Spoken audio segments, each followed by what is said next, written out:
irresponsable na delikado pa. Yan ang reaksyon ni House of Representatives spokesperson Princess Abante sa pag-share ni Senador Bato de la Rosa ng AI-generated video tungkol sa impeachment ni VP Sara. Nagbabalik si Billy Vegas para sa detalye. The truth shall set us free, not AI, not fake news. Ito ang pahayag ng tagapagsalita ng Kamara na si Attorney Princess Abante kaugnay ng pag-repost ni Senator Bato de la Rosa ng isang AI-generated video na nagtatanggol kay Vice President Sara Duterte laban sa kanyang impeachment. Nakakalungkot daw na isang public official pa ang gumawa nito.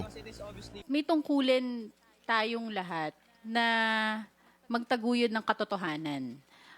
Dapat hindi sa atin ang gagaling yung pag-propagate ng mga peke at maling impormasyon katulad ng mga post sa social media, whether that is mga intriga, paninira, paratang, or AI-generated content.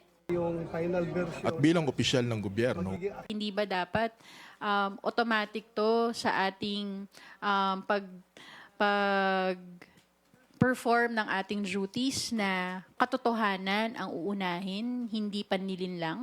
So siguro yun muna yung kailangan natin hilingin na sa bawat public official, regardless kung ano yung political affiliation, that we propagate truth, not false information.